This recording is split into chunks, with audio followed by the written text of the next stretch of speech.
Sports with Josh Moser. The NFL draft is now complete. Teams making their final selections this evening, only to have the lockout hanging heavily over their heads. Coaches will not be able to contact any of their players on the roster, including those just selected.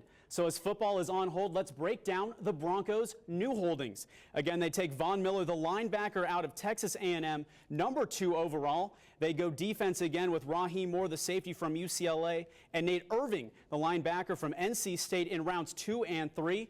And in round 4, Denver selects Julius Thomas from Portland State. He's a former basketball player with great hands and athleticism.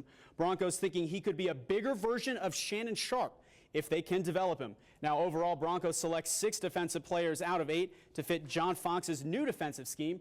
And this, of course, all contingent on the fact if there is an actual 2011 NFL season. And also tonight in Denver, Rockies looking to rebound from last night's loss to Pittsburgh at Coors Field. Jason Hamill looking for his 3rd win in April on the hill tonight, and he got all the help he needed. Pick this one up, bottom 2 on for Chris Iannetta, and he lifts one deep to right center, finding the foliage over the wall. Good for a 3-run home run. That make it a 4-1 game, and that's your final. The teams will wrap up the series tomorrow afternoon. First pitch just after 1 o'clock. And now to baseball on the prep level. Only 2 weeks remaining on the regular season, so each game increasingly more important when keeping playoff seeding in mind. We start with Grand Junction hosting Cortez, snow and all at Canyon View Park.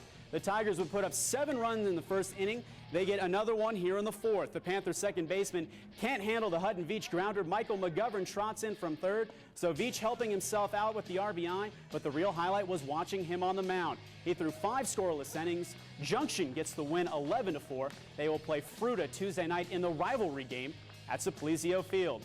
And speaking of Simplicio, let's take you there. Central hosting Durango. Alex Kitzman on the hill for the Warriors this afternoon.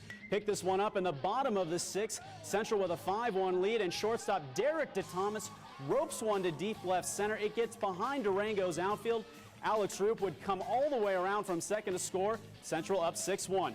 But great moment here in the top of the 7th for Durango's Jake Seekman. His father passing away last week, honoring him here with an RBI single down the right field line. But in the end, Central too much. Alex Roop will make the final out, as you see, with a diving effort here in center field. Central, your winner, 6-2 over Durango. You know, it's a good weekend. We hit the ball very well this weekend. Got great pitching, played great defense. Just a good win. And now to 4A, Palisade taking on Battle Mountain at Canyon View in game 1 of a doubleheader.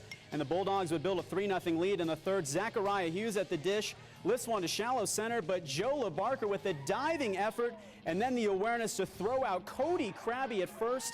That is your play of the day, but the Bulldogs would get the win behind Cameron Pfaff. He threw 5 scoreless innings. Bulldogs win 12-2 over Battle Mountain. And in game 2 of the doubleheader, the bats for Palisade stayed hot. They get the sweep with a 20-2 victory in 5 innings.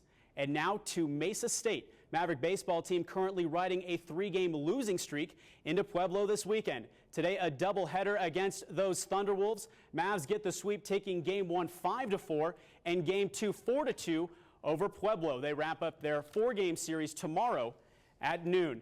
Now bringing it back to the Western Slope and to Bergman Field. Mesa State softball team hosting Western New Mexico. Pick it up scoreless in the 3rd, that is, until this. Caitlin Barnes lines one to right. Courtney Graff would come around to score, making it a 1-0 Mustang lead. Western New Mexico would add another, but great play here by Danny Valley in the 3rd. Watch this. She makes the catch and then the perfect throw to beat the runner at home, keeping it a 2-run game. Mesa gets out of the inning. Now bottom 3, Mesa trying to even the score. Gabby Parr ropes one to first, but right at the first baseman. Shannon McClanahan would score from 3rd, but it wouldn't be enough. Mesa falls 7-2. However, the Mavericks would get redemption in game 2. They put 8 runs on the Mustangs to overtake Western New Mexico. Final score 8-3. Both teams back at Bergman Field tomorrow beginning at 11. Senior day for the Mavericks.